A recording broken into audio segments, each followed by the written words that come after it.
Magandang araw po sa inyong lahat, mga kababansa,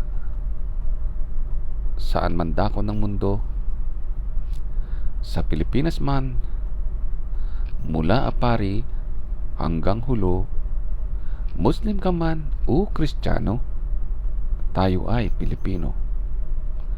Sa araw pong ito ay ating tutuklasin ang ating napakagandang kasaysayan na pilit na niyuyurakan ng mga Inchik galing dyan sa province of Fujian, China.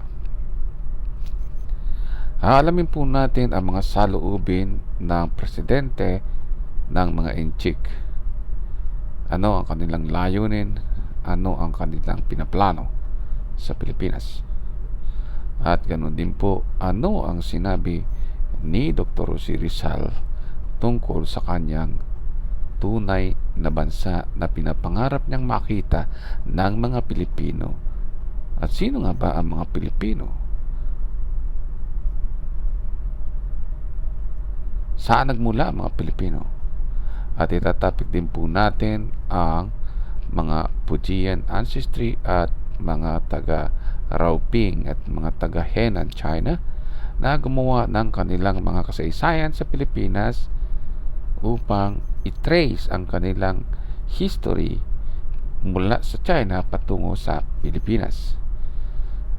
Tutuklasin po natin ang mga lihim na bagay ng mga Filipino-Chinese politicians at ang kanilang pakikipag-collaborate sa China upang pag-isahin ang kasaysayan ng China at ang Pilipinas sa pamamagitan ng kanilang dugo. Okay. May katotohanan ba na ang dugo ng Inchik ang tumubos sa Pilipinas o tutubos o magli-liberate sa Pilipinas? May katotohanan nga ba na ang founding father ng Pilipinas ay isang Inchik o mga ninuno ng Inchik diyan sa province of Fujian, China? Sino si Dr. Jose Rizal? Saan siya nagmula? Sino ang tunay niyang magulang? At sino at saan talaga nanggaling ang pinakang magulang ni Dr. Jose Rizal? Sa China ba o sa Pilipinas lamang? Nais ba ni Dr. Jose Rizal na ipaglaban ang Pilipinas bilang bagong China?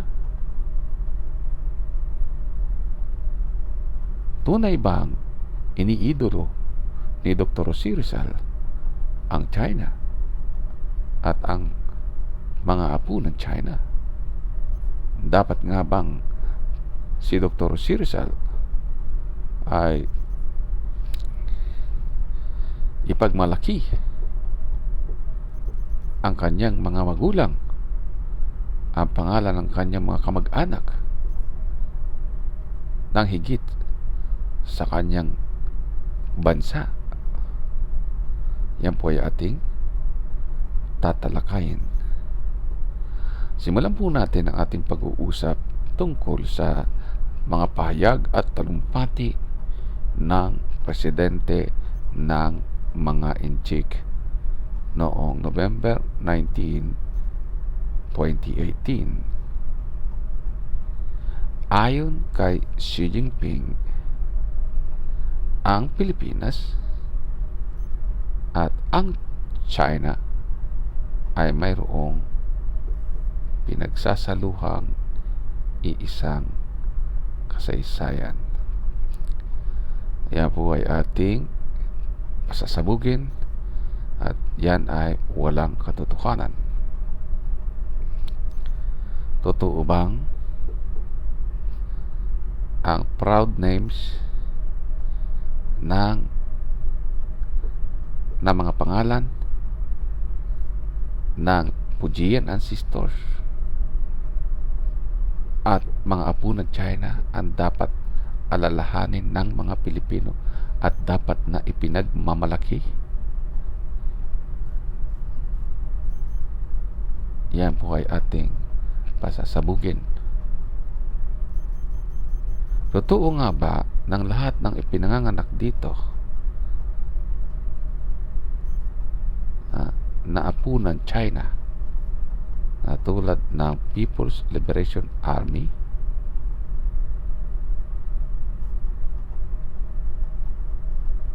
ay may kinalaman sa buhay ni Dr. C. Rizal?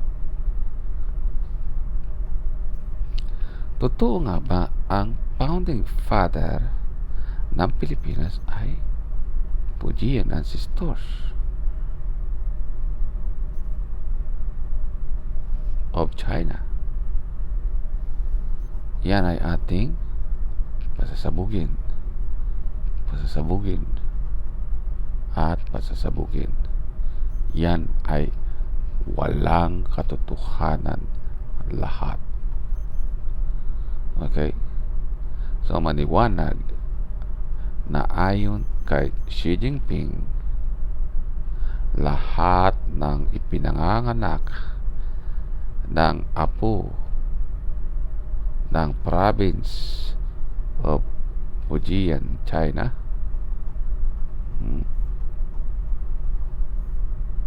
lahat ng isinisilang ng ancestors of the province of Fujian, China,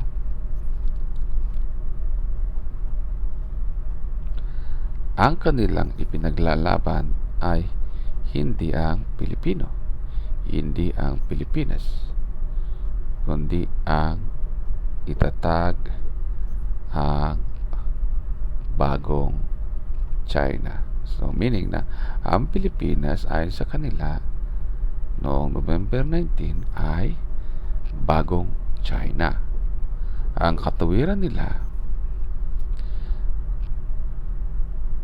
ang katuwiran ng mga Inchik, ang founding father daw ng Pilipinas ay hindi Pilipino, kundi Fujian ancestors of China. Okay. So, gusto nila na magkaroon sila ng historic and legal title at control sa teritoryo o soberenya ng Pilipino. So, ibig sabihin, ang mga Pilipino ay walang karapatan sa Pilipinas. Ang Pilipino ay walang dignidad sa Pilipinas. At yan ay pinatutunayan mismo ng mga Fujian ancestors dito sa Pilipinas, na kahit ang mga libingan ng ating mga bayani ay tinanggalan nila ng dignidad sa kapanganakan dito sa Pilipinas. At ang ibig nila sabihin ay walang ibang dapat hangaan at ipagmalaki sa Pilipinas kundi ang mga pangalan ng mga ipinanganganak na Inchik galing dyan sa province of Fujian ancestry of China. So ganyan tayo minamanipula ng Inchik. So may katotohanan ba na ang nagtatag at lumikha ng Pilipinas ay walang iba kung hindi ang Fujian ancestors of China? Totoo nga ba na ang ating dating pambansang bayani ngayon ay pangbayang magiliw na bayani o magiliw na bayan na gumigiliw sa China bilang kaibigan ang Pilipino at magulang ang China? Totoo nga ba nagginiliw ni Dr. C. Rizal ang kanyang ancestor sa China? Totoo bang inidolo ni Dr. C. Rizal ang pangalan ng mga anak o apo ng China? Iyan ay ating pasasabugin. Iyan ay ating pasisinungalingan mismo sa mga sinasabi at ipinahayag ni Dr. C. Rizal noong November 30, 1896. Pawawalang bisa natin ang mga kasinungalingan ng Chinese witchcraft historians.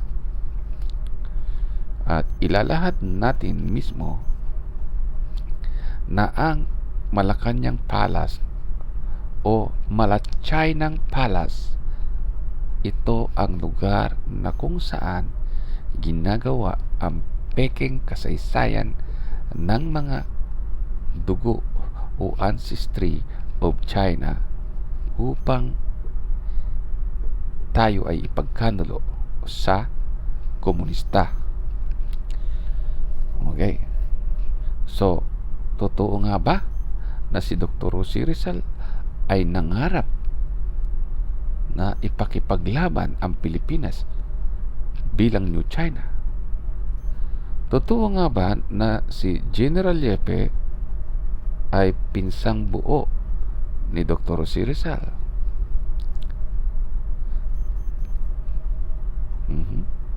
Totoo nga ba na ipinaglalaban ni Dr. Rosie Rizal ang kanyang ama sa China, na yung kanilang magulang, yung kanyang mga magulang, ang national hero at founding father ng Pilipinas?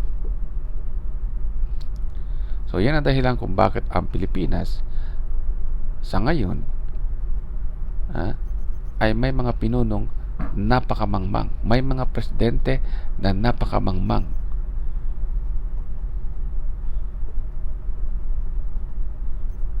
Sabagat ang ating mga presidenteng pinili ay hindi na mga Pilipino. Ayaw nilang tanggaping sila ay Pilipino. Kaya ang ipinaglalaban nila ay yung pagtatatag ng Pilipinas bilang New China.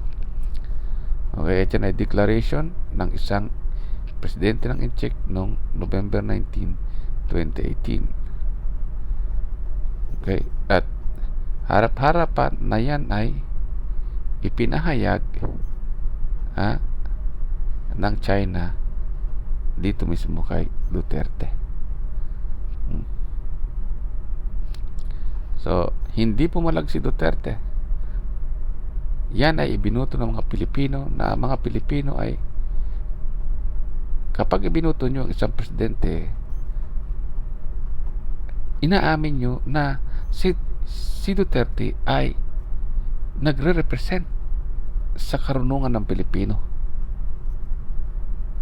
Siya ay tumatayo sa katalinuhan ng mga Pilipino. Kinoconsider nyo na siya ang pinakamatalino sa buong Pilipinas. Siya ang pinakamarunong. Kaya ninyo ibinuto siya. Siya ang may kapasidad na i-guide kayo, bigyan kayo ng paliwanag. Pero hindi. Lahat ng mali, lahat ng kasinungalingan ng China tinatanggap niya. So, ibig sabihin, tinatanggap nyo ang kasinungalingan ni Duterte at ng China. So, anong mangyayari sa inyo? Payag ba kayo matanggalan ng nationality at citizenship sa inaasal ni Duterte, na siya ay walang kapangyarihang palagan ang sinasabi ng China? So, ibig sabihin, kung hindi papalag si Duterte, hindi rin kayo papalag. So, parang ipinagkanulo nyo na wala kayong nationality, wala kayong citizenship sa lugar na ito ng rehiyon ng araw. So, itutuloy po natin ang ating discussion at doon na tayo mismo sa sinasabi ni Dr. Jose Rizal, na si Dr. Rosie Rizal mismo ang magpapahayag sa atin kung sino ang Pilipino, na saan ang Pilipinas, saan nagsimula ang Pilipinas, saan nagmula ang buhay ng Pilipino, at saan matitrace ang pinagmulan ng mga Pilipino mula sa pinakamaliit na fragments ng ating kaluluwa hanggang tayo ay lumaki at magkaisip at mamulat sa karunungan sa ibabaw ng mundong ito. So, dumako tayo sa pahayag ng ating pambansang bayani, na ayon sa mga Incheck, si Dr. Rosie Rizal ay pangbayan na bayani ng province of Fujian ancestors. So, dadako tayo dito sa huling paalam ni Dr. C. Rizal na tinatawag nating Mi Ultimo Adios. Sa English, My Last Farewell. Okay? So, ayon kay Dr. C. Rizal, ayon sa ating pambansang bayani, nagpaalam siya sa kanyang minamahal na bansa. Okay? Wala siyang pinagpaalaman na ibang bansa. Okay? Kundi nagpaalam siya ay sa kanyang minamahal na bansa. Okay. So, yung bansa, siya ang nagsasalita o nagpapahayag ng ating nationality. Nationality. Okay? Di na kasya. Okay. So, nationality. Wala kang bansa, wala kang nationality. Okay? So, ibig sabihin, wala kang origin, wala kang pinagmulan. So, si Dr. C. Rizal ay may pinagmulan. At ipinahiwatig dyan na siya ay galing sa isang bansa at yung bansang yun ay kanyang minamahal. So, natural, ang kanyang mga magulang ay may nationality. Alam nila ang kanilang bansa. Okay?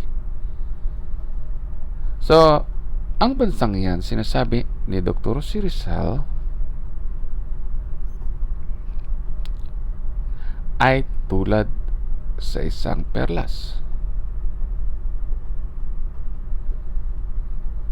At yung bansang yan ay nasa dagat. At yung dagat ay nasa silangan. At yung silangan ay nasa rehiyon ng araw. Napakahalaga niya na. Okay, sa makatuwid, yung perlas, okay, yung perlas, wala sa China. Yung dagat, wala sa China. Yung silangan, wala sa China. Yung araw, wala sa China.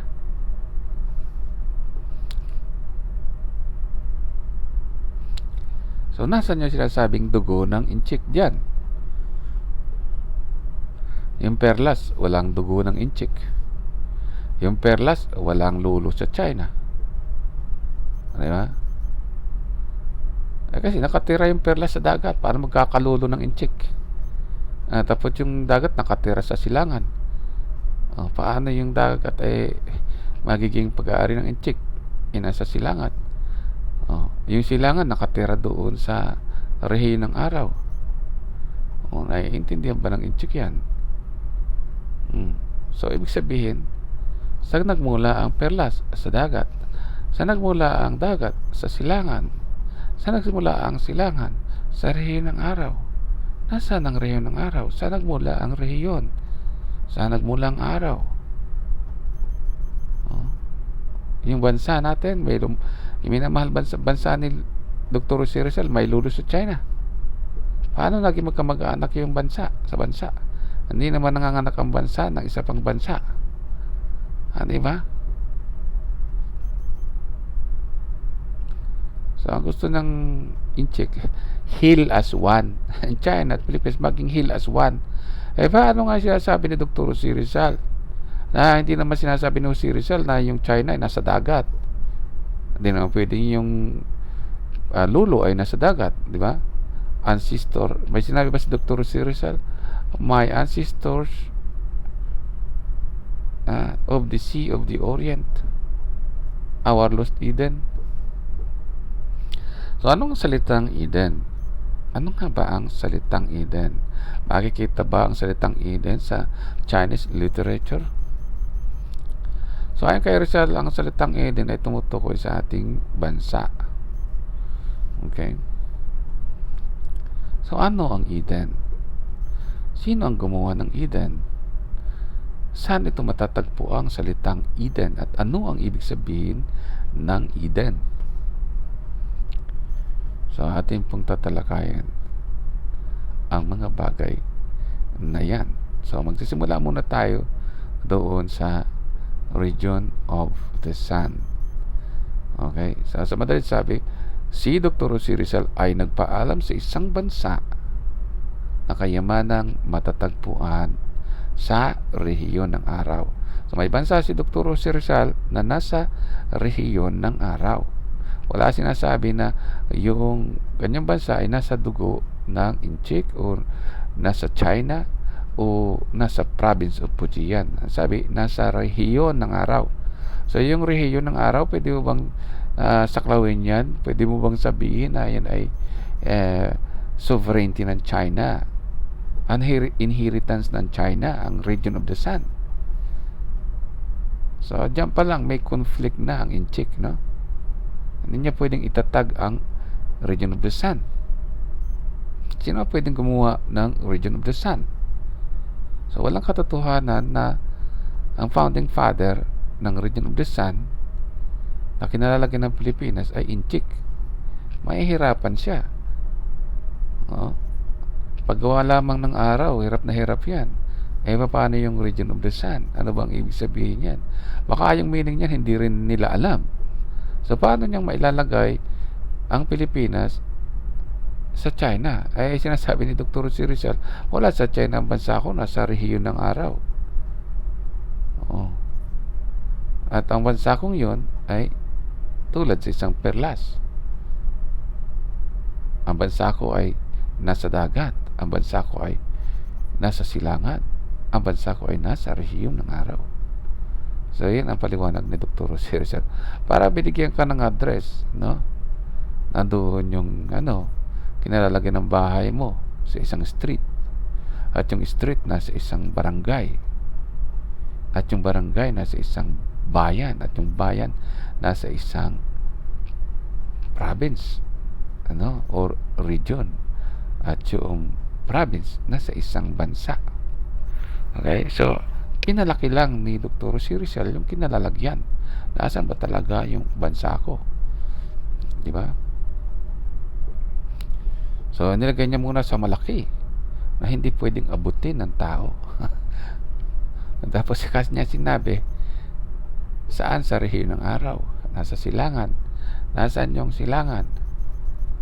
Di ba? Saan nandoon silangan? May maisasagot ba ang Inchik? Baka sabihin niya nasa northwest o nasa southeast. Hindi pwede. Paano matutuntun ang silangan? Okay? Galing ka sa northwest? Galing ka ba sa northwest? O galing ka sa southeast? Oo. Saan ka galing? Saan galing talaga ang silangan? Sa Inchik. Pwede mo bang mabitbit yan? Dala-dala ng bangka. Yun ang sinasabi natin na hindi pwedeng pikiin ng Inchik ang kasaysayan ng Pilipinas, no? Okay, so papaliwanag natin sa mga Inchik kung ano ang rehiyon ng araw para sila ay mahimas-masan sa kanilang mga ilusyon. At hindi nyo pwedeng i-control ang wisdom ng Pilipino. Okay? Gusto nyong manglamang, pero ipapaliwanag natin sa inyo kung hanggang saan yung pandalamang nyo. Okay? So, sa sobrang yung gahaman, hindi nyo maipapaliwanag yan. So, dadako na tayo doon sa totoong paliwanag natin. Nasaan ang Pilipinas sa rehiyon ng araw? At saan matatagpuan ang silangan? Okay? At saan matatagpuan ang dagat? At saan matatagpuan ang Pilipinas? At ano ang salitang Eden? So, may ilang topic tayo. Ano yung rehiyon? Ano yung araw? So, dalawa na yon. 2 points na yon. No? Ano yung dagat? Ano yung silangan? Ano yung Eden? So marami, di ba? Hmm? So patuloy na po natin para hindi na tayo tumagal at nang tayo ay makatuloy-tuloy sa ating ah, pagpapahayag tungkol sa mga kasinungalingan ng inchik sa buong mundo at sa future na henerasyon ng tao. Napakapanganib magsalita ng kasinungalingan dahil matututunan ito ng mga bata sa maling paraan. Sabi pa naman ng ating Diyos ay mapalad daw at dakila ang mga tao na nagsisitulad sa mga bata. So dito, yung ancestors nila hindi naging bata ha? Naging ulianin. So, okay, so tuloy po tayo. Pa kikilala natin kung nasaan ang rehiyon ng araw. Okay, mga kababansa, tumutok na po tayo. Nandito po ang sinasabi ni Dr. Jose Rizal na rehiyon ng araw. Ang sabi ni Dr. Jose Rizal sa paragraph 3 sa line 1 and 2, no? At saka sa line 3 to 5 o line 4 to 5 o paragraph 5, no? Ang sabi niya sa paragraph 3, I die when I see the sky as unblurred its color. So ano ba mga kulay na nandyan? Mababago mo ba yan? Namatay man si Dr. Jose Rizal, hindi mo kayang baguhin yung kulay ng kalangitan. Yung kulay ng araw, kulay ng mga planeta, kulay ng mga bituin sa langit, no? Hindi mo daw kaya yung baguhin yan. Kasi bakit? Diyos ang naglalang niyan, hindi naman inchik. Yan ang ibig sabihin yan. Hindi Pilipino ang lumalang niyan. Kaya si Dr. Jose Rizal, hindi niya kayang gawin ang rehiyon ng araw o yung sinasabing sky, no? Ang rehiyon ng araw na sinasabi ni Dr. Jose Rizal ay yan po yung kinalalagyan ng ating planeta o yung solar system. Okay? At yan po yung nasa paragraph 3, no? Nagkakaroon ng dapit hapon, nagkakaroon ng takip silim, nagkakaroon ng dilim, nagkakaroon ng bukang liwayway, at nagkakaroon ng bagong araw. Okay, yun ang ibig sabihin ni Dr. Jose Rizal. Hindi magbabago ang kanyang sinasabi. Hindi mo pwedeng ilipat-lipat sa kung saang lugar, no? Hindi mo pwedeng ilipat ang kulay ng kalangitan sa dugo mo, no? So Diyos ang may gawa ng mga bagay na yan. At yan din sinasabi niya doon sa paragraph 7 and 8, ano? Sa line 1 ang paragraph 7 and 8, let the moon see me, let the burning sun evaporate the rain, no? So ang sinasabi niya ay nasa daigdig, no? Ang rehiyon ng araw nakakaabot sa ating planeta, nakakaabot sa kalangitan ng rehiyon ng araw, no? So ang rehiyon ng araw ay measurement of distance, time, and space, no? Na kung saan nandoon ang bawat celestial body, no? Hindi mo matatanggal doon kasi Diyos ang lumalang ng mga celestial bodies, kabilang ang planeta, kabilang ang buwan, kabilang ang araw, no? Kaya ano ang sabi ni Dr. Jose Rizal? I die when I see the sky has unpearled its color. At sinasabi niya, I died to give you life. So hindi siya nagbigay ng mga patay sa kanyang minamahal na bansa. Buhay niya, buhay ng isang Pilipino ang dapat ibigay sa kanyang bansa. Hindi patay na inchik, hindi monumento ng inchik at ng mga trace of ancestry, ng mga monumentong nakatayo dyan sa Pilipinas ngayon. Walang trace ng mga pangalan ng Chinese politicians na dapat nakalagay sa kalsada para i-link sa kalsada ng China o mga syudad ng Pilipinas na nakalink sa syudad ng China. So dapat hindi ganon, no? Kung alam mo ang dignidad kung saan ka pinanganak, hindi pwedeng mabago. Yun ang ibig sabihin ni Dr. Jose Rizal. Wala siyang sinabing, let the Chinese see me, let the burning ancestors of Fujian evaporates the rain, diba? At sinasabi niya, isang bansa na nasa rehiyon ng araw, hindi isang ancestry ng China na nasa rehiyon ng araw. Bansa na nasa rehiyon ng araw. So nasaan yung bansa yun? Nasa karagatan. Yung karagatan nasa silangan. Yung silangan nasa rehiyon ng araw. So yan ang pinapaliwanag ni Dr. Jose Rizal.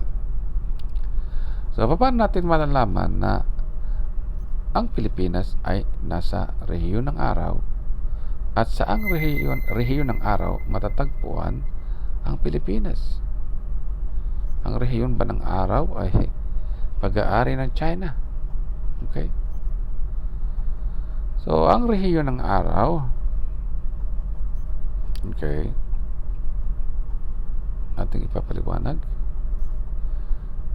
ay rehiyon na kung saan nanduroon ang mga planeta. Okay? So, consider natin na ang planeta natin ay ang kinaroroonan ng silangan. Nasaan ba ang silangan ng ating planeta? Okay. So, hanapin natin ang silangan ng planeta, pero ipakita natin yung rehiyon ng araw. So, ang rehiyon ng araw ay itong areang ito na inikutan ng ating planet. Okay. So, yung rehiyon ng araw ng planeta natin ay rehiyon ng karagatan. Okay? Rehiyon ng kalupaan. Umiikot ang lupa ng Pilipinas sa araw. So, ibig sabihin yun ang rehiyon ng araw. Okay. Kaya lang may binabanggit si Dr. Rizal na specific na rehiyon na matagpuan naman ay sa ating planeta. At yung rehiyon na yun ay tinatawag nating Orient o silangan. Okay. Sa silangan may dagat daw doon. At nandoon ang Pilipinas. Okay. So, yun po ang ating tinatalakay. So, sa rehiyon ng araw, sabihin natin ay November dito. Rehiyon ng araw yan every month of December. So, sa opposite side ay June. Okay. March naman sa ikatlong buwan. Diba? So, sa makatuwid, ang rehiyon ng araw ay nahati sa 12 buwan. January, February, March,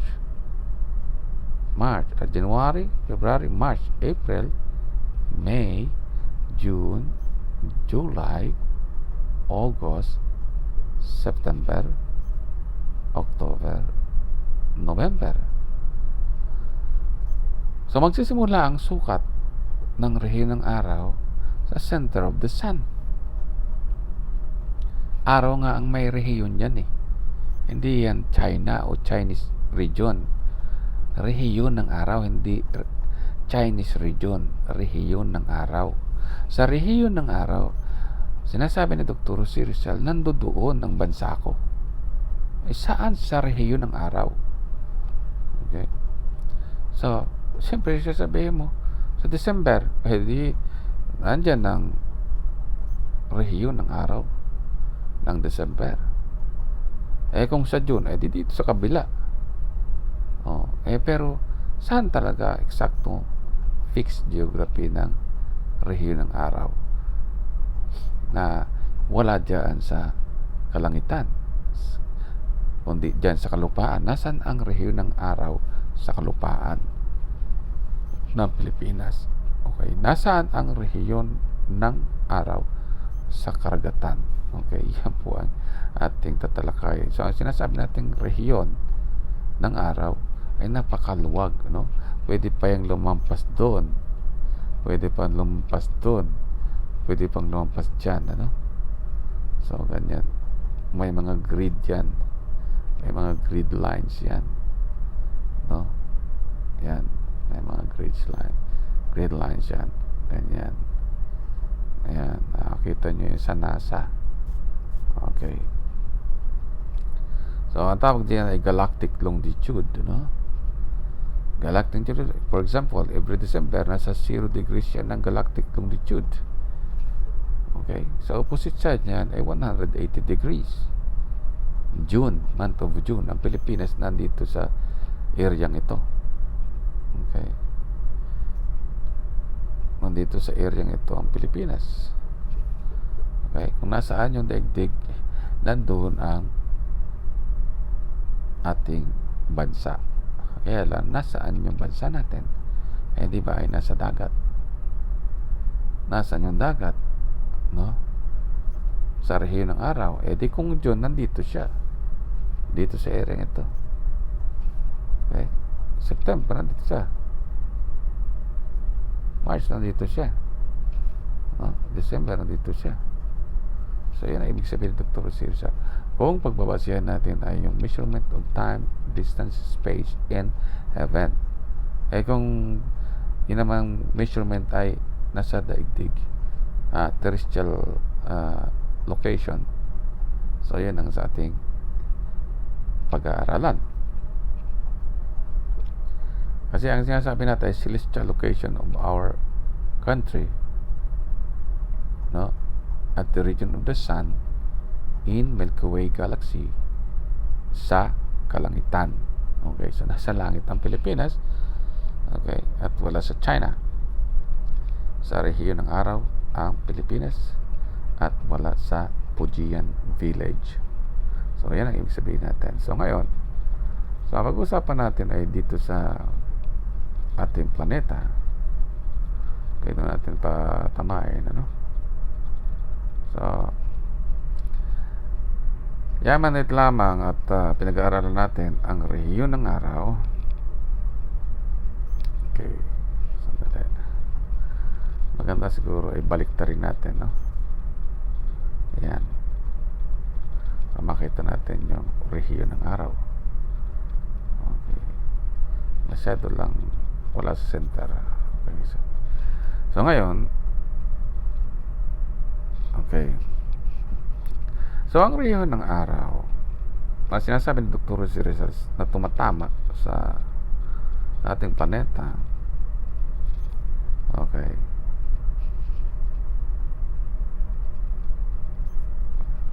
ay nagsisimula sa center of our solar system sa araw. Okay. So, isa sa primary region at isa doon sa anti-meridian ng ating planeta. Okay. So, meaning, ang pinagbabasihan natin ay region of the sun sa terrestrial body na magsisimula dyan sa center of our solar system sa araw. Kasi rehiyon nga ng araw yan eh, di ba? So, saang rehiyon ng araw sa ating planeta matatagpuan ang Pilipinas? Di ba? Sa dagat daw. So, hanapin mo yung dagat nasaan yung dagat? Di ba? Nasa China ba yung dagat? Di ba? Sabi ni Dr. Rizal ay nasa silangan. Di ba? So, kung yan ang silangan, sa kabila ay kanluran. Maliwanag yun, di ba? Okay, so dapat malinawan mga inchik yan. So, dito sa area ito ay silangan. east. Doon sa kabila na madilim, doon sa kabilang side ay west. Okay, sabi ni Dr. Sirisal, dito sa east o tinatawag nating orient, no? Orient,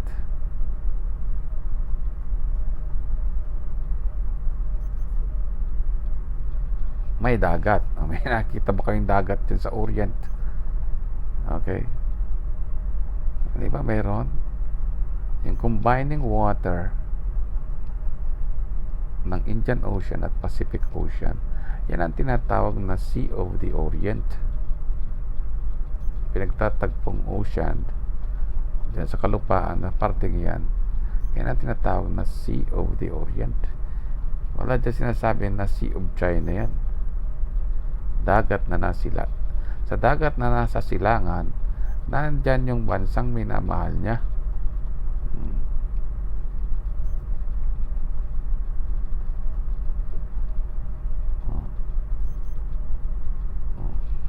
Paano mo sinasabi na tungkol sa inchik ang sinasabi dyan? Ay binamahal na bansa nga niya nandyan eh. Sa dagat ng silangan. Sa unang-una, sabihin mo, hanapin mo na araw. At sa araw, may rehiyon. Okay? At yung rehiyon na yon ay umiikot, no? Sa kalangitan. Okay? At ang host of our solar system ay araw. Ibig sabihin nun. So, may araw, may rehiyon ang araw. Okay? At yung rehiyon ng araw sa kalangitan ay 12 months a year. So, 12 months a year, makikita mo ang Pilipinas sa rehiyon ng araw. Okay? At ngayon, yung rehiyon ng araw na yan sa planeta ay tinatawag na silangan. Lugar na kung saan nandoon ang Pilipinas. Okay. Pero dagat ang nandoon sa silangan. Okay. At sa loob ng dagat na yon, nandoon ang Pilipinas. Parang sinasabi din na, so hindi mo pwede ipasok yung araw, yung rehiyon ng araw at yung silangan at yung dagat. Hindi mo pwede ipasok sa dugo ni Mr. Kayenan. Para doon lahat titira ang ancestors ni Rizal. Pati ang Pilipinas doon din titira. No? Ang sinasabi ni Dr. Si Rizal ay lugar na kinaroroonan ng Pilipinas. Hindi mo pwedeng ipatong ang Pilipinas, 7,641 islands sa dugo ng inchik. Sabi mo, perlas na silanganan yung inchik. Paano maging perlas na silanganan yan? May lahing perlas bang inchik? Wala naman, di ba? So, yun ang sinasabi ni Dr. Sirizal. Puro pamimiki ang ginagawa ng mga inchik, no? So, dyan pa lamang yan sa paragraph 1, sa line 1 and 2. Hindi pa nga ubos. Ilang minuto na tayo nag-uusap dyan. Diyan pa lang tunaw ng inchik, di ba? Sabog na sila. No? So, yung mga namiki ng kasaysayan, mga makabayan mula sa province of Fujian, ay sabog sa droga. Di ba? Sabog sa droga. Napakamangmang. Paano magiging lahi sila ni Rizal? Si Dr. Si Rizal, very scientific yung sinasabi niya. Sila, based on witchcraft historian.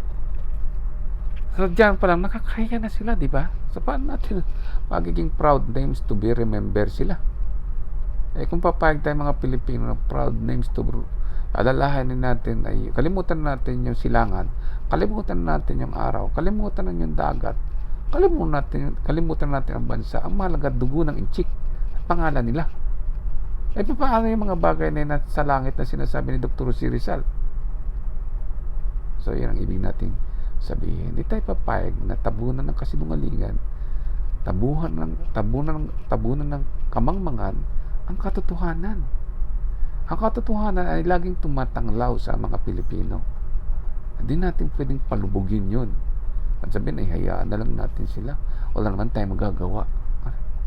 Hindi pwedeng ganun. Ipaliwanag, wala kang pera, pero ipaliwanag man totoo. Wala kang kapangyarihan, ipaliwanag mo kung nasaan ka. Kung sasabihin mo di mo alam kung nasaan ka, di, problemang malaki yan sa'yo. Alipinin ka ng mga mangmang. Alipinin ka ng kamangmangan nila, mahirap. So, tayo, hindi man tayo expert, no? Pero alam natin ang katotohanan because we learn, no? From God. Meron tayong wisdom, may knowledge tayo. At yan ay mula sa ating mga kababansa, mula yan sa ating bayaning si Dr. Rosie Rizal, mula yan sa mga kaibigan natin Amerikano o Israelites o kaibigan nating European, no? Yung mga knowledge na yan nakita natin sa paligid ay mula yan sa Diyos. All of us learn from God. Genesis chapter 1 verse 1, in the beginning God created the heavens and the earth. And the earth was without form and void, and the Spirit of God moved upon the surface of the deep. And God said, let there be light. And there was light. And God saw that the light, that it was good. In the evening, in the morning were the first day. Umikot ang daigdig.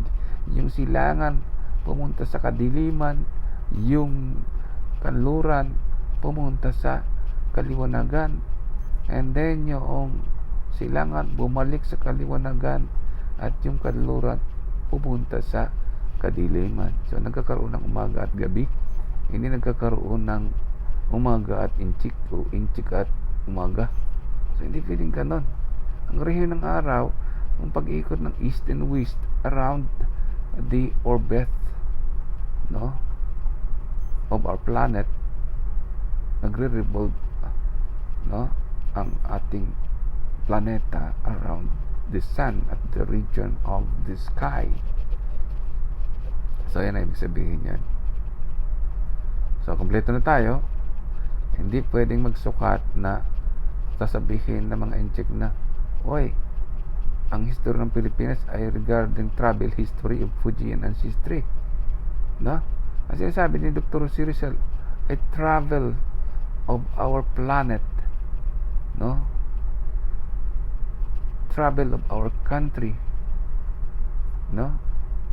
Within our planet, no? Among the stars in heaven, kasama ng mga bituin, kasama ng kalangitan ang Pilipinas. Hindi pwedeng yung Pilipinas kasama ng inchik.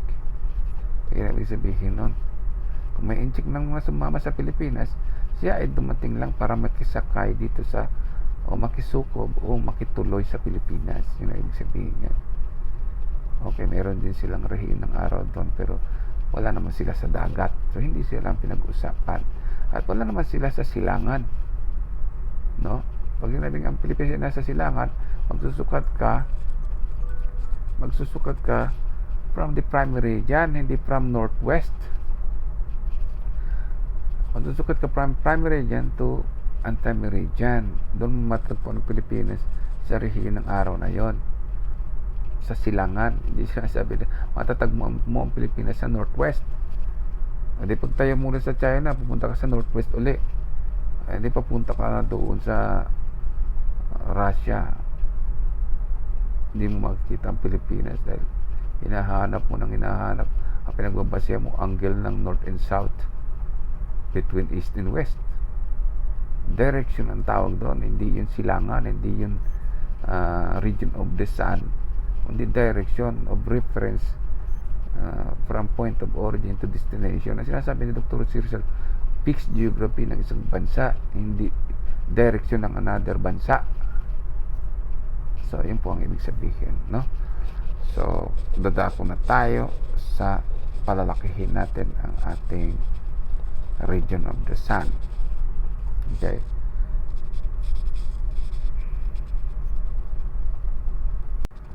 So, saan ba makikita ang region of the sun? Kasi yung ating region of the sun, nakita lang natin yung pinaliwanag natin, nakikita lang yung karagatan at saka yung silangan. Pero nasaan yung region of the sun? Pwede bang nasa Chinese village ang region of the sun? So, tutunghayan po natin ito. Panoorin natin itong short clip na ito na animation, ano? So, mapalad tayo dahil nasa modern time na tayo ngayon. Napapaliwanag natin kung nasaan ang region of the sun. Okay, yan po yung region of the sun. Pero nasaan ang region of the sun? Pwede bang sabihin mo na nasa Chinese village, nasa trace of ancestry? Ano yung pwedeng ilagay ang region of the sun sa sovereignty ng Chinese blood? No? Sapagkat sinasabing region of the sun, yan po, yung nakikita nyong yan, nasa Milky Way Galaxy ang region of the sun. Kaya bang sabihin Chinese village ang Milky Way Galaxy? Ay, nasaan yung Milky Way Galaxy? Diba, sinabi ni Dr. Sircel, nasaan yung bansa niya? Nasa karagatan. Nasaan yung karagatan? Nasa silangan. Nasaan yung silangan? Wala sa kanluran. Wala sa northwest. So, wala sa China. So, yung region of the sun ay solar system. Okay, nasaan yung solar system? O yung region of the sun? Nasa Milky Way Galaxy. Nasaan yung Milky Way Galaxy? Hindi mo nasa kalangitan. Nasa heaven. Kaya yung relationship between heaven and earth, yun ang sinasabi ni Dr. Rosie Rizal. Our Father in heaven. Yung Our Father in heaven, yung Ama natin sa langit, siya ang lumalang ng kaharian niya sa kalangitan at sa Pilipinas o sa planetang daigdig. O yun ay pinapaliwanag ni Dr. Rosie Rizal. Ama naming nasa langit ka, sambahin ang pangalan mo, dumating nawa ang kaharian mo, no? Sundin nawa ang loob mo, kung paano sa langit, ganoon din sa lupa. O yan ang sinasabi ni Dr. Rosie Rizal. Kung sino ang Diyos sa langit, siya ang Diyos sa lupa. Ay nagkataong si Dr. Rosie Rizal nasa lupa ng Pilipinas. Yan sabi ni Dr. Rosie Rizal, tumawag tayo sa Diyos. O country, pray to God. Ano pa sinabi ni Dr. Rosie Rizal? I leave you there, where faith does not kill, where the one who reign is God. Diyos ang gusto maghari ni Dr. Rosie Rizal dahil yun yung nasa ama naming nasa langit ka, hindi ama naming nasa China ka. Diba? Sundin ang dugo mo. Kung paano sa China, ganun din sa Pilipinas. So, hindi yan ang sinasabi ni Dr. Rosie Rizal. Ano? Okay, so walang katotohanan na ang region of the sun ay Chinese sovereignty. Kaya wala ang Pilipinas sa dugo ng Inchik. Okay?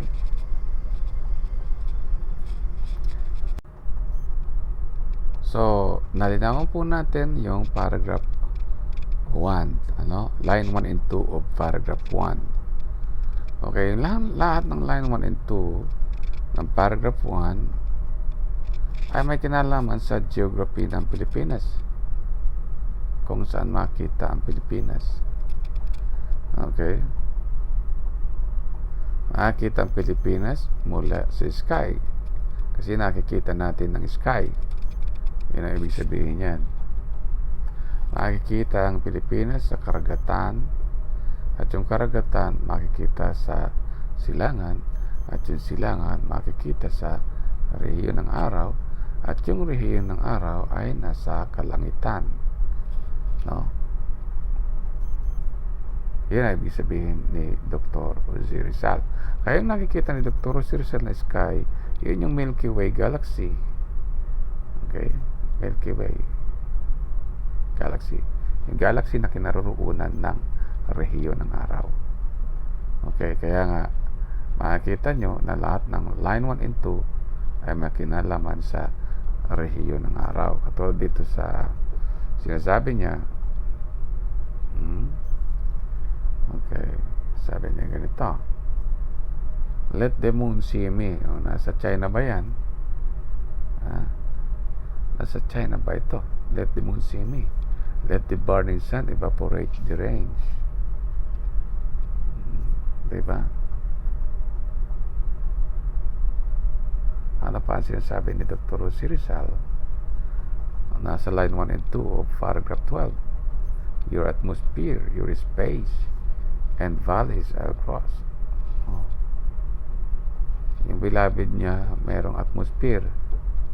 Yung beloved country niya. Oh. At yung beloved country niya, nagdadasal hindi sa Chinese ancestors, kung hindi doon sa Diyos. Nasaan yung Diyos ni Dr. Rosie Rizal? Diba? Diba sinasabi niya, nasa sky, nasa kalangitan, nasa langit. Okay? So, sinong gumawa ng langit? Sinong founding father ng langit? O ng region of the sun? Sinong founding father ng dagat, ng buwan, ng araw, o ng silangan? Sino? Inchik. So, hindi tungkol sa Inchik. Walang bansa na nagdadasal sa Inchik. No, sabi dito, may bansa na nagdadasal ay sa Diyos. So, ang founding father ng Pilipinas ay Diyos, hindi Inchik. Okay, hindi ka pwede magdasal sa Inchik kasi hindi naman yan God. Bisita lang yan na nangluloko. Okay, so yung atmosphere ay ipapaliwanag natin. Ano ba yung sinasabi ni Dr. Rosie Rizal sa atmosphere? No? Paliwanagan natin sa mga Inchik nito para ito ay mawala ang ilusyon. So, ganito yan, mga Inchik. Ang atmosphere. Okay. Ganito yan eh. Kumbaga, andyan yung Pilipinas. Sa area ngayon, nakita mo yung red na arrow.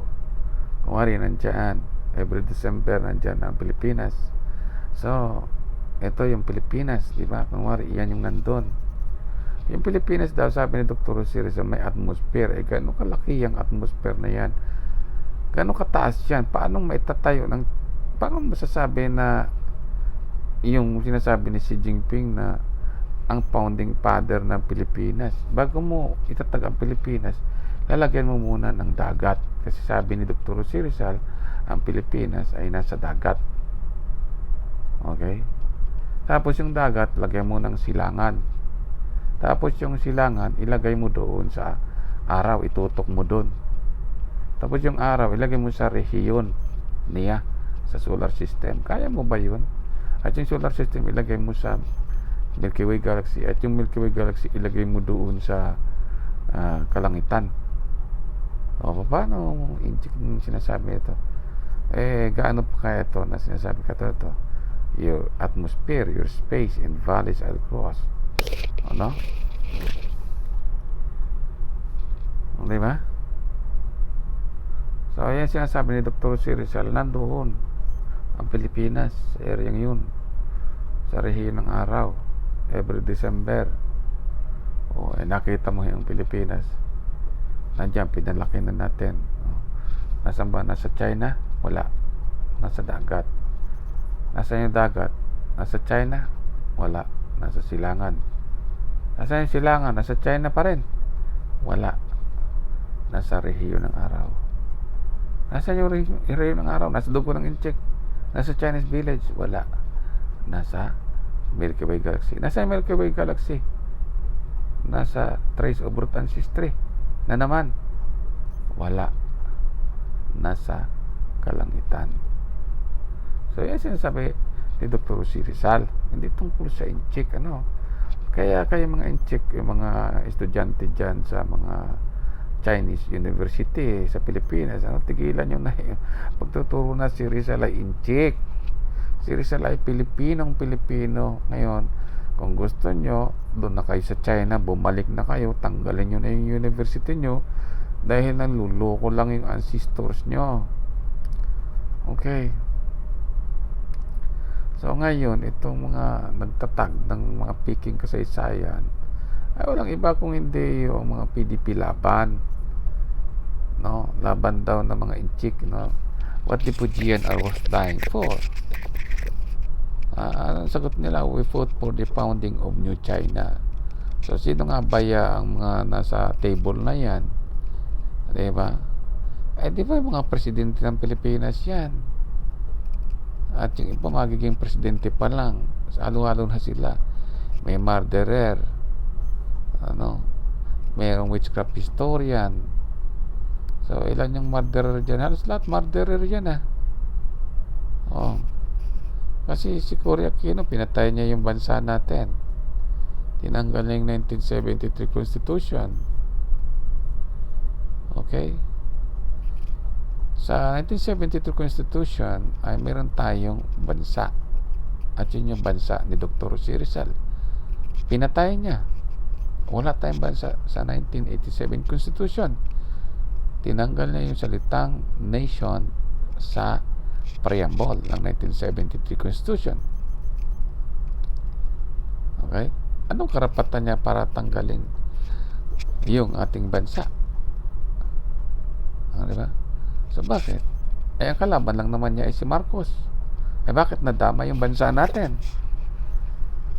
Ayun ang tanong. So ang ninakaw niya buong bansa,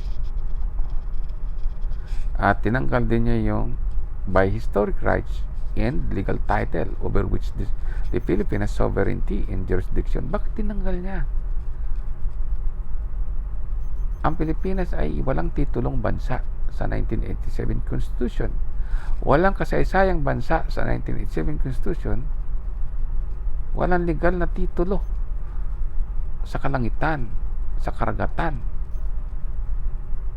So, sino nga ba si Cory Aquino? Si Cory Aquino ay kaibigang matalik ni General Yepe, at dinala yan ni Cory Aquino noong 1989 dito sa Pilipinas. Sino ba si Duterte? Si Duterte ay founding father, co-founder ni Aquino ng PDP Laban.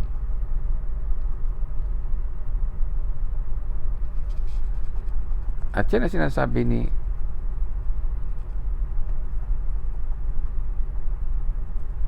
Duterte na si Aquino ay hero din. Diba? So paano siya naging hero si Aquino? So naging hero si Aquino nung mamatay dahil kay Marcos. Sino ba si Marcos? Isa ring inchik. Yung mga pinag-usapan na pag namatay, pag pinatay ka ng kapwa mo inchik, magiging hero ka sa Pilipinas. Lugar ba ng martyrdom place ba ng mga inchik ang Pilipinas? So si Cory Aquino nung mamatay itong si Ninoy, sapagkat si Ninoy ay mayroong trace of ancestry diyan sa Hongyan Village sa Xiamen, na kung saan ay pinagmula ng bangka nang umalis diyan sa Xinjiang itong si Kayenan o si Domingo Lamco para magpabaptize diyan sa Pilipinas sa pangalang Domingo Lamco si Kayenan, si Kayenan ay dyan din naglayag mula sa Xiamen. Okay, so sa Hongyan Village dyan galing si Aquino. Sa Xiamen City naman, dyan naman galing si Duterte. At itong si General Yepe ay taga Xiamen din. Okay, ipinanganak siya doon sa Tayabas, Quezon. So sila daw yung ancestors nila, founding father ng Pilipinas. So meaning na yung ancestors ni Duterte, founding father ng Pilipinas, pujian. Ancestors ng mga Aquino, founding father ng Pilipinas, pujian. Magulang ni Kayenan, si Kayenan, founding father ng Pilipinas. Yung mga sinasabi ni Dr. Rizal.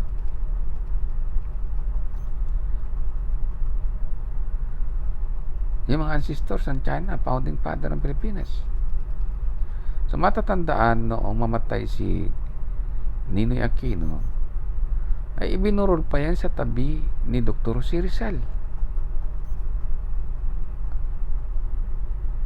So, sa makatuwid, inililinyada nga nila ang mga patay sa harapan ng puntod ni Rizal at mga monumento. Katulad si General Yepe, may monumento na yan dyan sa Quezon, sa Tayabas, Quezon. So kapag nagkaroon ba ng monumento ang mga Fujian Chinese sa Pilipinas, China na ang Pilipinas. Yan ba ay sapat na ebidensya para patunayan sa buong mundo na mga patay na inchik nga ang nasa Pilipinas? Province of China nga ito. So yun ba ang sinasabi ni Dr. Jose Rizal? Isuko mo ang mga bangkay ng inchik sa akin, isuko mo ang mga monumento, maglagay kayo ng mga pangalan sa kalsada at sa inyo na ang Pilipinas. Yan ay tatalakayin natin. Okay, so ito si Kigenan, yan ang witchcraft historian, So siya nagsabi na ganito ang sabihin niyo sa mga Pilipino. At nakinig naman ito mga kabataan. Noong panahon kabataan ito sa Pilipinas, ang edad nila ay sabihin natin ay 12 years old, tinuturuan na sila ng mali. O sabihin natin 6 years old. Puro kamang-mga na tinuturo sa mga kabataan, mga kabayan ng province of Fujian. At nang lumaki sila, nag-politician, at yun na nga ang kanilang ginagawa, yung sinabing kasinungalingan ng ancestors nila. At yan ang kinikwento ni Xi Jinping. Yan yung mga proud names to remember. Ancestors ni Kiyinan, ancestors ni Duterte, ancestors ni Aquino, o si Aquino mismo. Sila yung founding father ng Pilipinas. At lahat daw ng pinanganganak sa Pilipinas na galing sa Fujian, China, ang layunin ay itatag ang Pilipinas bilang New China. Di ba mapanganib yung ginagawa ng inchik? So ngayon si Robredo ay taga Xinjiang din, asawa ni Lina Robredo. So ginawaan din niya ng monumento nang mamatay siya. So lahat ba ng Fujian na inilibing sa Pilipinas ay magiging ebidensya? Yung monumento nila magiging ebidensya na Chinese territory na ang Pilipinas because of the monuments of Marcos, Robredo, Kiyenan, sino pa ito? General Yepe. Ito si General Yepe, yung nasa likod nasa tabi ni Duterte. Ngayon si Duterte at si Xi Jinping ang nagdeklara na si General Yepe ang pinaglalaban niya ay ang kagustuhan ng ancestors of China na maging parte ng China ang Pilipinas o maging New China dahil sa dugo daw ni Rizal. So dugo ba ni Rizal ang pinaglalaban? So ipapaliwanag natin. So ngayon si Sara Duterte, bakit nga ba nandyan yan? Si Sara Duterte ay ang pinaglalaban niya ay sister city daw niya ang Naning, sister city daw niya ang Xinjiang.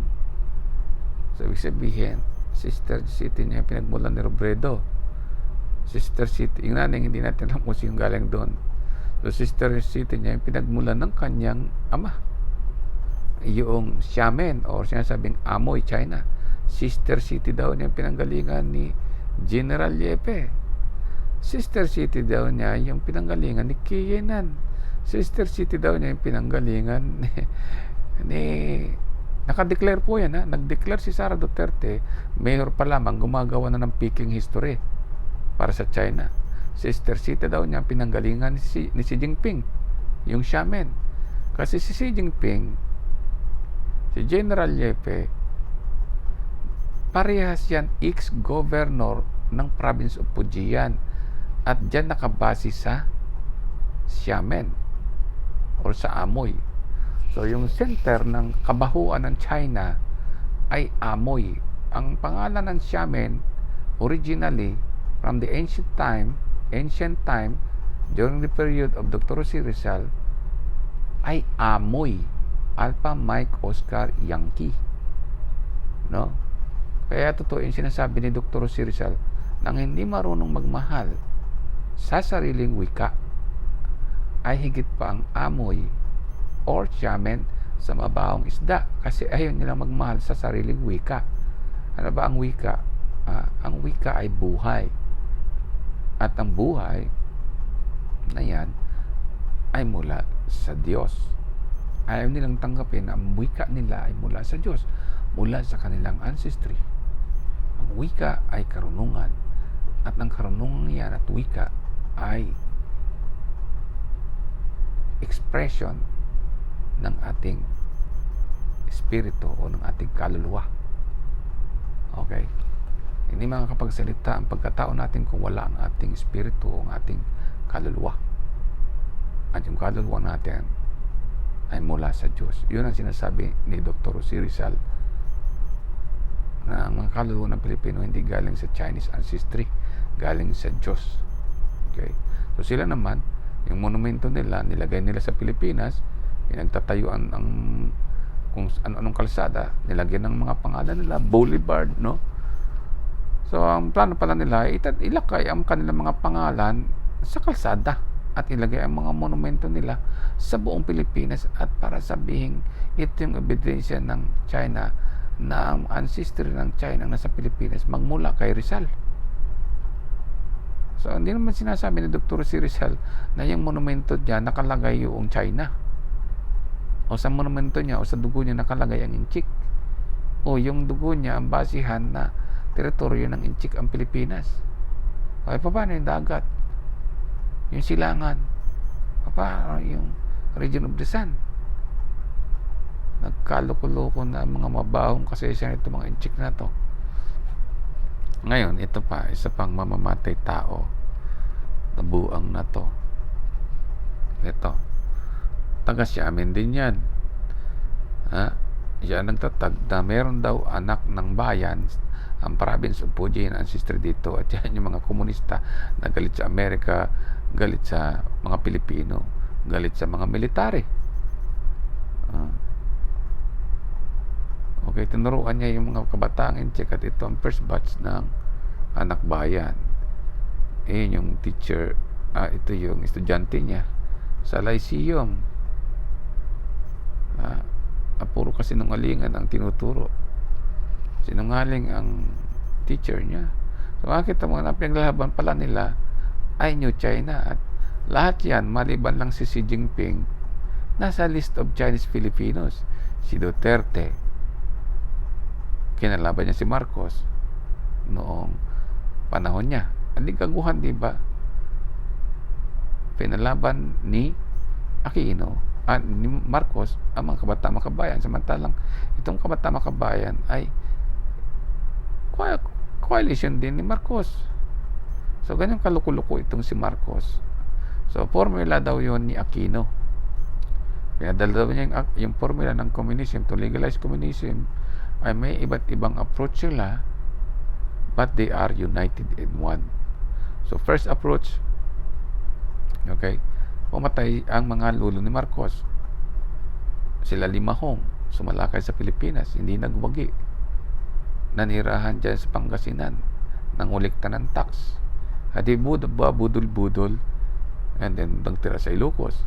Na magtira sa Ilocos, nanganak si Marcos. Anong ginawa ng anak ni Marcos na si Aimee?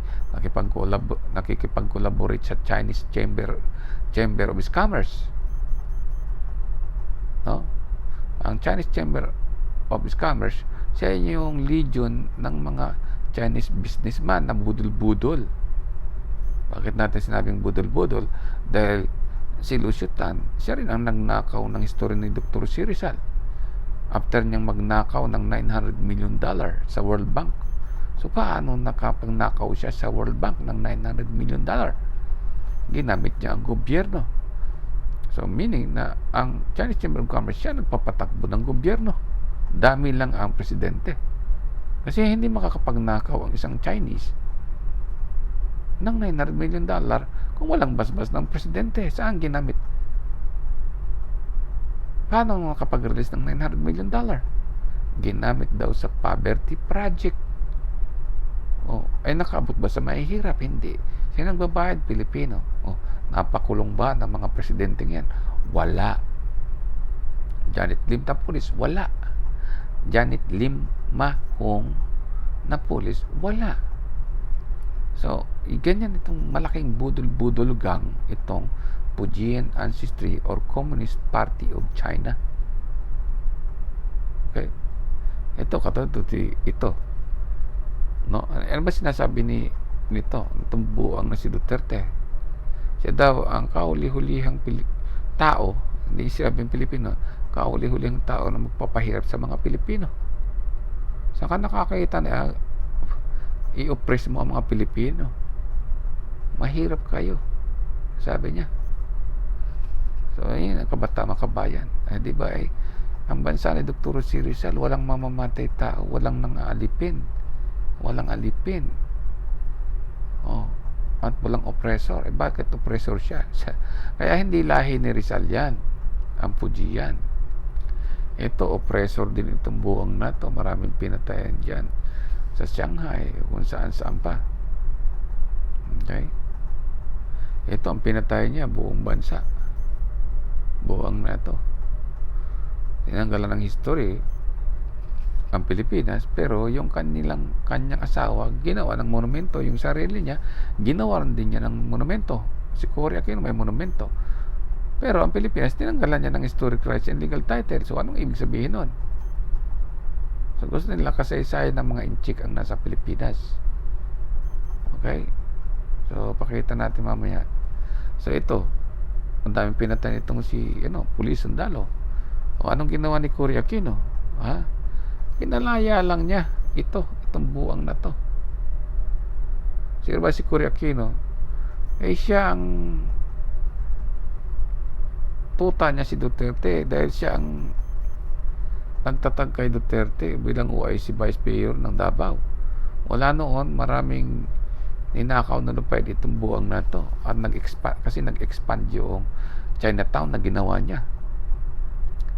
So kaya ito, ganun din, nagpapadibulis din to. So gusto nila sila ang may legal title, historic rights and legal title. So gusto nila expand ang Chinatown. So ganyan kagago itong mga inchik sa Pilipinas.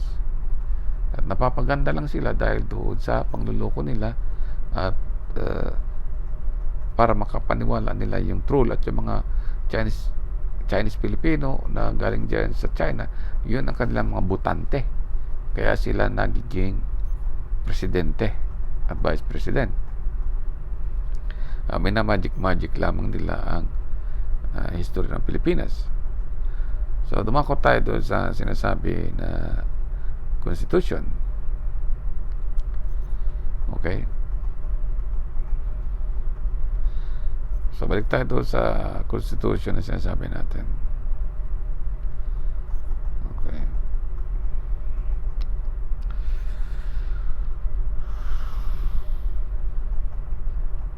so hanapin po natin. Okay, ito po yung sinasabing comparison index ng 1987, 1973, and 1935 Constitution. Ano ba nakalagay sa Constitution? Okay. Sa 1935 Constitution, meron tayong tinatawag na nation o bansa. Okay, ulitin natin. Ganda natin, lagyan natin ng magandang kulay. Meron tayong tinatawag na bansa. Ganon din sa 1973 Constitution. Meron tayong bansa. Dito sa 1987, bakit tayo nawala ng bansa? Ang Pilipino ay nawala ng bansa. Okay? At gusto nila ay i-bless tayo ng demokrasy. Paano magyayari? Demokrasy ba yun? Nakatanggalan mo ng bansa ang Pilipino? Blessing ba ng demokrasy yung tanggalan mo ng bansa ang Pilipino? Blessing ba ng Diyos yung tanggalan mo ng bansa? Ganyan kagago itong si Aquino. Okay. Kahit siya ay babae, magnanakaw siya. So, dito sa national territory, okay, ng 1973 Constitution, yung nation na yan ay para sa Pilipinas, belonging to the Philippines by historic rights and legal title. So dito sa 1987 Constitution, wala nang ang Pilipinas, walang kasaysayan at walang legal na bansa. Ito ba, di ba? Malinaw na sinasabi. By historic rights, tinanggal mo. Wala daw historic rights sa Pilipinas dito sa 1997. Wala na ring bansa. Paano mo nalaman na walang bansa si Dr. Jose Rizal? Pero nagparami ka ng mga ginaomong hero si Aquino sa Pilipinas, at ang Pilipinas walang bansa. Okay? At yung Pilipinas wala na ring legal na kasaysayan. So ibig sabihin, ang may legal na kasaysayan dito, Fujian ancestry. Sila Aquino, founder ng PDP Laban. Sila Marcos, dahil hero na rin si Marcos. At dito sa 1987 Constitution, preparasyon lang ito for the founding of New China.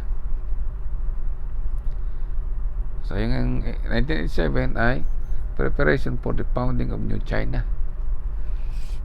Okay, sino bang gumawa dyan? Si Cory Aquino. Nasaan ba si Cory Aquino? Nasa list of Chinese Filipinos.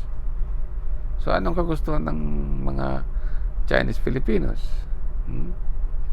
Maging province of Fujian ancestors, ang bayan na gumigiliw sa kanyang ancestry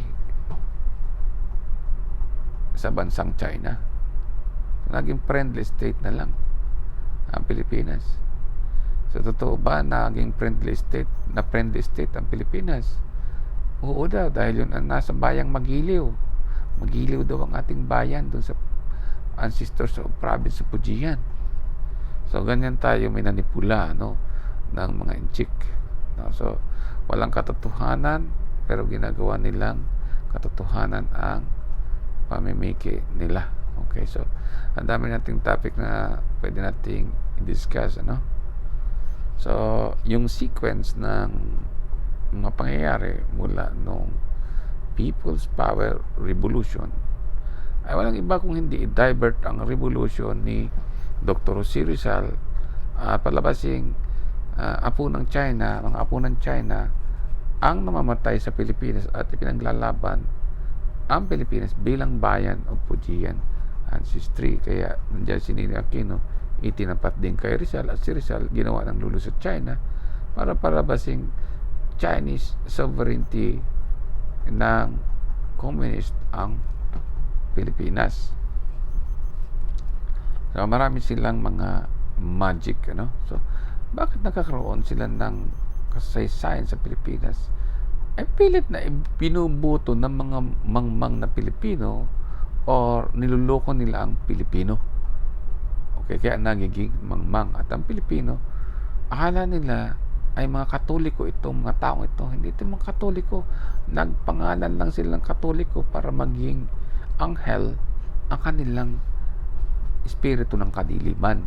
Kaya nga sabi doon na huwag kayong magtaka sapagkat ang demonyo ay nag-aanyong anghel din. Messenger of light. Pero yung pala demonyo. So yun ang ibig sabihin, So gumawa silang kasaysayan mula sa 1986 hanggang sa founding of New China, at lahat ng mga yan nandito sa hierarchy ng political party nila dito sa Pilipinas ay nasa list of Chinese Filipinos, So sila ay may dignidad at proud ang kanilang pangalan na dapat alalahanin. Pero ang mga Pilipino, ang sinasabi ng mga witchcraft historian, yung mga Pilipino na bayani natin ay ang sabi nila wala daw dignidad. So ganyan tayo sinisira ng mga inchik. Sabi nila, nung nakakakita, hindi daw alam nung nakakakita ng mga buhay kung anong dignidad mayroon ang kapanganakan ng mga nakalibing na bayani sa Pilipinas. Totoo nga ba na mga Pilipinong nakalibing sa libingan ng bayani ay hindi alam ng Pilipino ang kanilang dignidad? Wala bang dignidad ang kapanganakan? Hindi daw ba alam ng mga Pilipino ang dignidad ng kapanganakan, kung saan pinanganak, dignidad ng kapanganakan ng Pilipino sa Pilipinas, dignidad ng mga sundalo, bakit sila pinanganak?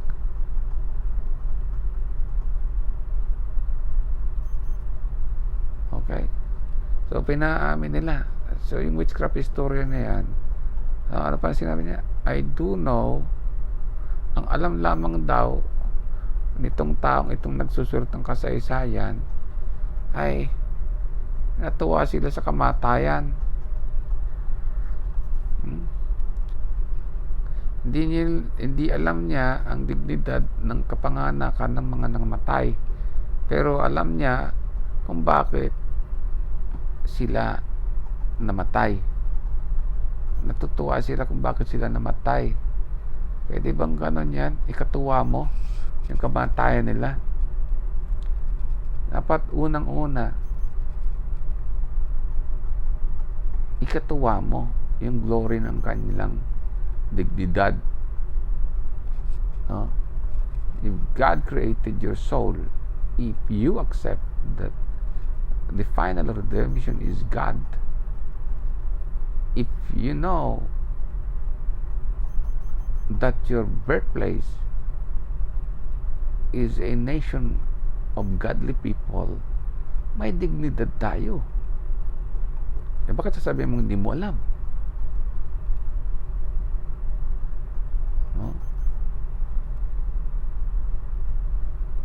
Okay. Dapat parehas mong alam yan. Alam mo ang kanilang kamatayan.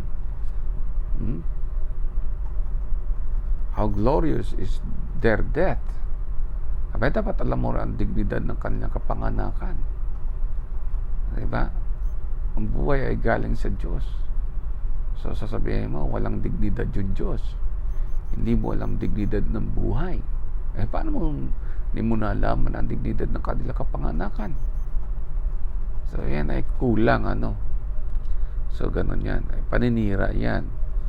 Dapat alam ng bawat Pilipino ang dignidad ng kapanganakan ng kanilang mga anak at dignidad ng kapanganakan ng kanilang bansa sa rehiyon ng araw at sino ang gumawa nun. So, yun ang sinasabi natin na niluluko tayo ng mga witchcraft historian. So, ang binibigyan lang nilang dignidad o parangal ay yung kanilang mga patay at yung kanilang mga pangalan. Okay? Yung kanilang pangalan sa kalsada. Pero ang kanilang kinamumuhian ay military terrorism. Meron daw military terrorism sa Pilipinas. So, para lang ma-reinvent ang kasaysayan ng Inchik, gumawa sila ng mga murong-murong kwentuhan sa school sa university para pagplanuhan talaga at isit up na sakupin ng Pilipinas para masarili nila ang historic rights and legal title including the national territory and sovereignty of the Philippines para maitatag nila ang bagong China. Kaya kailangan nilang nakawin ng kanilang mga bangkay at ng kanilang mga monumento ang kasaysayan ng Pilipinas. Pero tama ba? Okay? Kaya makakita mo, itong si Sara Duterte, nagpo-post pa siya sa peaking kasaysayan ng China dyan sa Xinjiang. At laging sinasabi ni Duterte na probinsya ng China ang Pilipinas. So, ganyan kamangmang itong pinipili ng mga Pilipino na presidente dahil niluloko nga sila ng mga troll. Okay, yung mga troll, yung mga bayaran, no? Kaya nabago ang kasaysayan ng Pilipinas dahil sa mga troll, no? Yung mga bayaran, no? So, ang sinasabi ni Dr. Jose Rizal, no, sa terrestrial measurement of time, distance, and space dito sa planet Earth, no? Ang rehiyon ng araw ay wala sa China. Di ba? Okay? Hindi pag-aari ng China. Okay? Yan ay pag-aari ng mga bansa ang rehiyon ng araw. Okay? Pero hindi ng China, ng mga bansa. Ang Pilipinas may rehiyon ng araw, ang China may rehiyon ng araw. Pero yung rehiyon ng araw hindi sa China. Okay? So, yung ibig sabihin ni Dr. Jose Rizal. Okay? So, kaya nilagay ni Dr. Jose Rizal sa rehiyon ng araw para maging independent nation. Katulad din ng ibang nation. So, yan ang ibig sabihin ni Dr. Jose Rizal. No? Hindi tungkol sa Chinese ancestry. Okay, so ganun po yan, ano? So yung mga inject na yan gumagawa ng peking history dito sa Pilipinas, ano?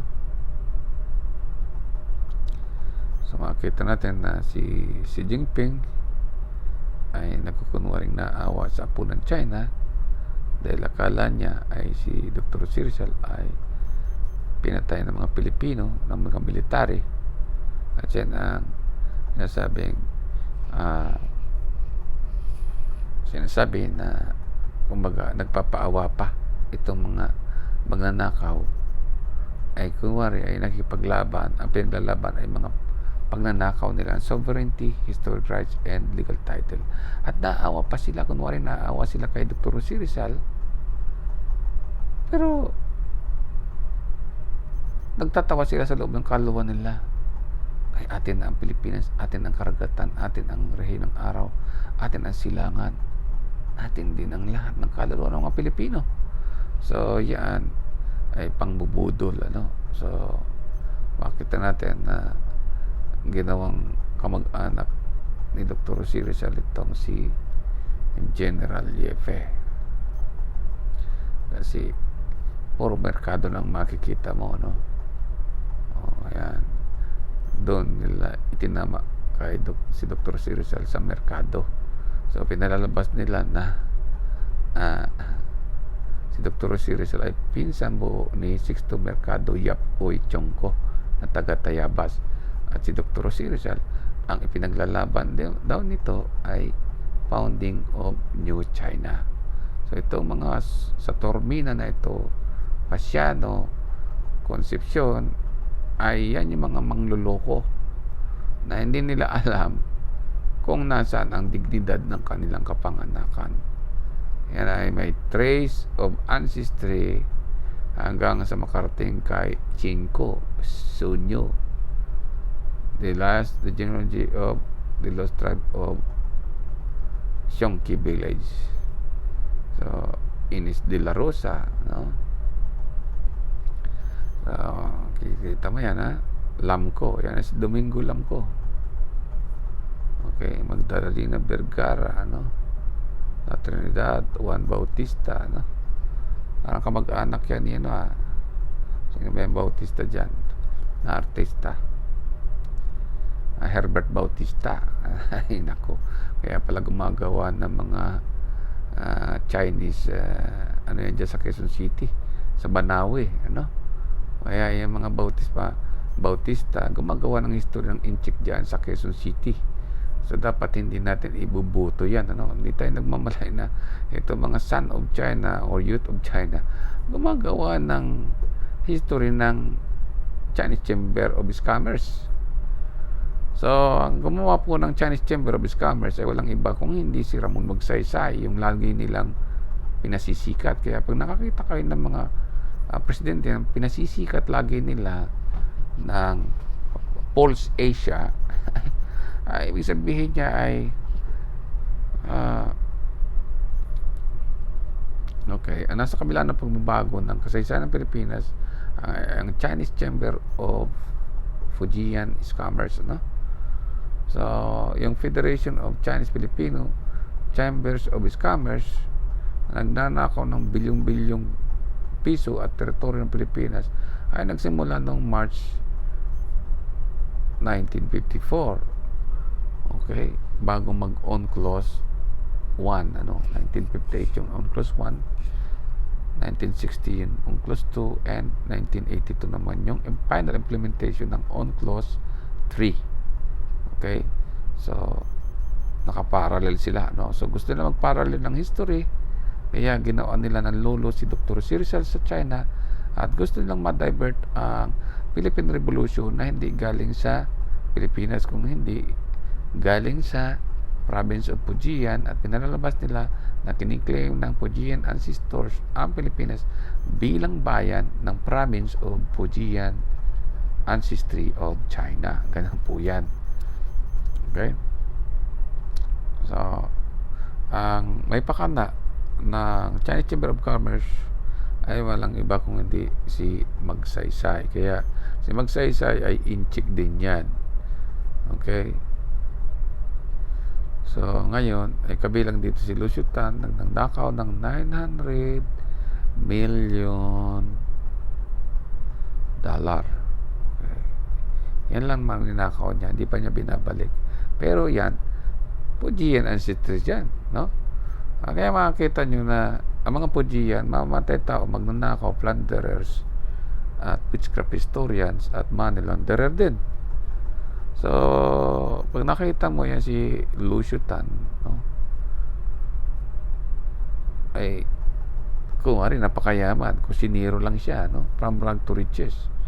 Walang pinagkaiba sa Fujian Chinese na si bilyar, no? Nagnanakaw ng mga lupain, ipa-privatize at ibibenta sa mga Pilipino. So, ganyan ang scammer, no? So, ngayon, kumapa pa yung pinag-aaral natin kanina. Ito, magtataka kayo, ibalik natin dito. Ito, si Juma Season, professor siya ng Rizal Study. Pero paano pumapatay siya ng Pilipino? No? At yan din ang turo niya kay Duterte. Pumatay ka. Di ba? Kaya ang teacher, mamamatay tao. Ang estudyante, mamamatay tao. Ang mga kakampi, mamamatay tao. Mamamatay bansa. Mamamatay kasaysayan. At ito nga pala si Robredo, seniors din yan kay Dr. C. Rizal. May monument na rin niya sa Naga at may museum pa. So, mapansin mo na, oo, mabait nga ito si Robredo, pero may hidden agenda. Kasi ang lumalabas, ito, kunwari, si Marcos at saka si Aquino. Okay. Naglaban. Ganyan tayo niluloko sa panahon Okay, nung maglaban si Marcos at si Aquino, tinanggal yung monumento ni Rizal. Monumento ni Marcos, pero parehas lang in check. At ito naman siya, pero ang gusto nito, maglagay din ng monumento. So, naglagay ng monumento siya, pati 1987 Constitution, pati ang asawa niya, nilagyan din niya ng sariling monumento. So, ganyan kaloko-loko ito. Ngayon, sabi naman ito ni Duterte, ibinalik naman niya yung monumento ni Marcos. Sabi ni Marcos, hindi, hero din ito si Marcos di ba? At dinagdagan niya pa, sinama pa niya si General Yepe. Hero din daw. Ay di hero din yung teacher niya, dahil parehas lang silang Fujian, taga Xiamen. Kaya yan ang